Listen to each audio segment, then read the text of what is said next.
नमस्कार, आपके साथ हूं मैं राजीव शर्मा। बीएलए मजीद ब्रिगेड और बाकी बलूच विद्रोहियों के गुट पाकिस्तान के गले की फांस बन चुके हैं, क्योंकि पाकिस्तान इन्हें रोक ही नहीं पा रहा और इनके लिए कुछ बचाव भी नहीं कर पा रहा। हर दिन पाकिस्तानी सैनिक और सुरक्षाकर्मी मारे जा रहे हैं। कम से कम 25 जिलों में बलूच विद्रोही गुट ताकतवर हो गया है, जहां पाकिस्तानी सैनिक अपनी तैनाती की खबर से ही सहम जाते हैं। संयुक्त राष्ट्र में बीएलए और मजीद ब्रिगेड को 1267वीं सूची में शामिल कर इन पर प्रतिबंध लगाने की कोशिश नाकाम हो गई। असीम मुनीर तब हैरान रह गया जब बीएलए को अमेरिका, फ्रांस और ब्रिटेन का साथ मिला। बलूचिस्तान पर धोखे से कब्जा करने वाला पाकिस्तान खुद तो बलूचों की जो संपत्ति है, संपदा है, उसे लूट रहा है, चीन को भी इसमें भागीदार बना रहा है। और इन्हीं कारणों से बीएलए और मजीद ब्रिगेड हमलावर है। ये अत्याधुनिक हथियारों से लैस है और इन्हें रोकना मुनीर सेना के अब तो बस में नहीं रहा। 2 दशक के अंदर पाकिस्तान में कई बड़े हमले हुए हैं और पाकिस्तान सरकार उनको चोट तक नहीं पहुंचा पाई, कुछ भी बिगाड़ नहीं पाई। अपनी आजादी के लिए बीएलए और मजीद ब्रिगेड हर दिन ताकतवर होते दिख रहे हैं। इनमें 65% से ज्यादा उम्र के लड़ाके 30 साल से कम उम्र के हैं और बलूचिस्तान की आजादी की मांग के लिए बलूच लड़ाकों की संख्या, नंबर भारी इजाफा हो रहा है, क्योंकि हार मानने को तैयार नहीं है। बलूचिस्तान और उसके बाहर लोग जहां तहां बलूचिस्तान की आजादी का गीत गाते हुए मिल जाते हैं। बलूचिस्तान और उसके बाहर बलूचिस्तान के झंडे दिखने लगे हैं और जबकि कुछ देश इन्हें वैश्विक आतंकी संगठन मानने को तैयार नहीं है, तो जाहिर तौर पर कहीं ना कहीं से इनकी आजादी की मांग अब काफी मजबूत होती दिख रही है।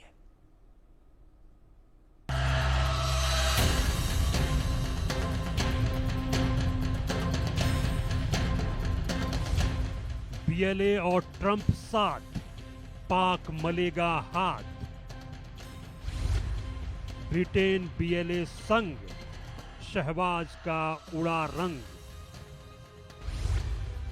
मुनीर की चाल फेल, मजीद ब्रिगेड का खेल। पाकिस्तान और चीन ने संयुक्त राष्ट्र सुरक्षा परिषद में बीएलए को आतंकी गुट घोषित कराने की कोशिश की।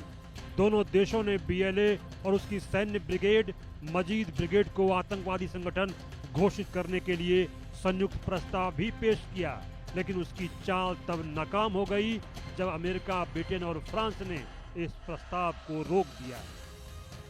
पाकिस्तान वर्तमान में 15 देशों की सुरक्षा परिषद में अस्थायी सदस्य है।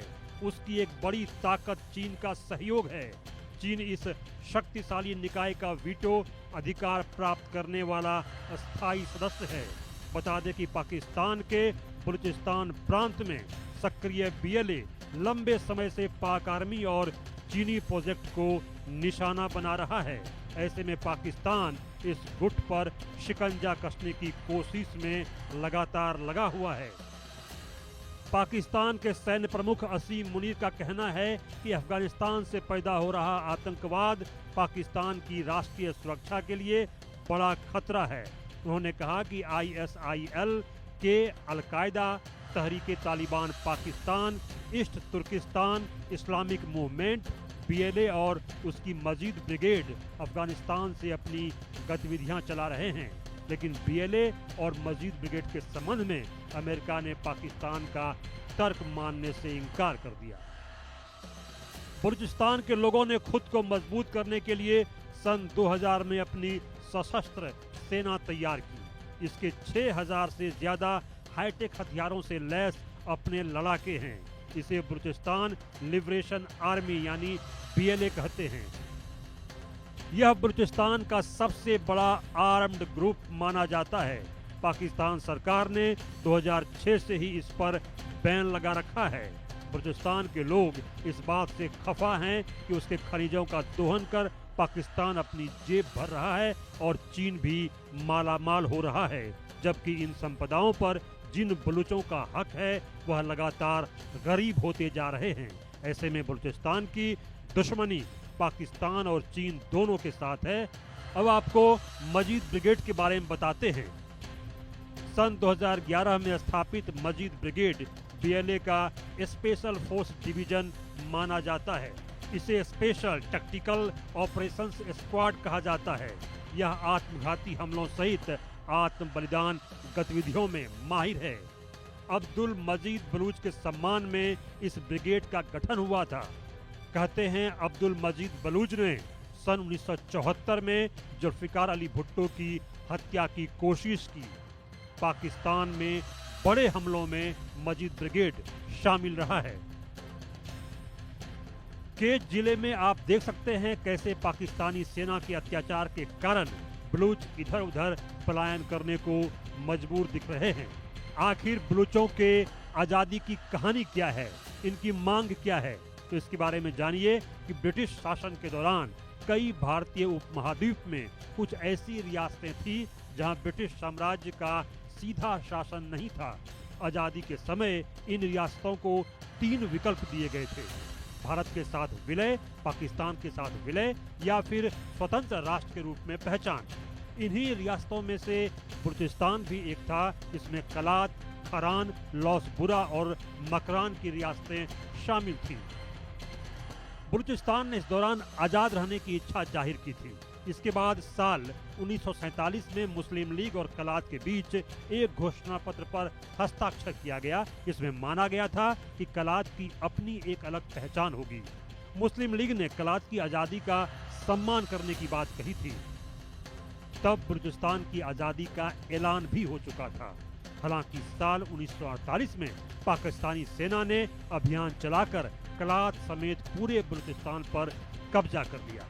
बलूच इसी गैर वाजिब कब्जे का विरोध कर रहे हैं और कई दशकों से आजाद मुल्क की मांग कर रहे हैं। बलूचिस्तान और उसके बाहर बलूच आजादी के गीत गाते दिखते हैं। ये तस्वीरें जर्मनी की हैं। ऐसे ही बलूचिस्तान के झंडे सूबे और सूबे से बाहर अक्सर दिख जाते हैं। ये तस्वीरें मिडिल ईस्ट की बताई जा रही हैं। कुछ बलोच पाकिस्तानी सरकार की पोल खोल रहे हैं। उनका कहना है कि उन्हें सऊदी अरब नौकरी के लिए भेजा गया, लेकिन उन्हें नौकरी तो नहीं मिली, लेकिन बेवकूफ़ बनाने की कोशिश जरूर की गई। तो हमें वज़ीर आला ने इधर भिजवाया, लेकिन इधर हमारा कोई हाल नहीं है। 1 हफ्ते से ज़्यादा हो गया हम लोग इधर पड़े हुए हैं। अभी एक बंदा आया तकरीबन रात के 2 बजे, तो बोलते हैं अपना सामान उठाओ, ये सारा हमारा सामान पड़ा हुआ है और आप लोग कमरे से बाहर निकल जाओ। आप लोगों का यहाँ पे कोई काम नहीं है, आप लोग किराए के मजदूर, आप लोगों को यहाँ एक कफील के हाथ बेचा गया है। ना आप लोगों के पास कोई कॉन्ट्रैक्ट है, ना कोई कंपनी है, ना और कोई चीज़ है। उनने हमें साफ साफ ये कहा है और उनने रात के 2 बजे आके हमें ये कहा है कि आप लोग 13 बंदे 14 बंदे सब के सब यहाँ से निकलो। चूंकि पाकिस्तान बलूचों की आज़ादी का मांग नहीं सुन रहा है, इसलिए बीएलए और मजीद ब्रिगेड ने पाकिस्तान की नाक में दम कर रखा है। ऐसा कोई दिन नहीं होता जब पाकिस्तानी सैनिक और सुरक्षाकर्मी मारे नहीं जाते। इसको लेकर शहबाज और मुनीर की हर चाल फेल हो चुकी है। माना जा रहा है कि जब तक बलूचों को आज़ादी नहीं मिलेगी, बलूच लड़ाके अपने हमले जारी रखेंगे। Bureau report, India news. BLA, Majeed brigade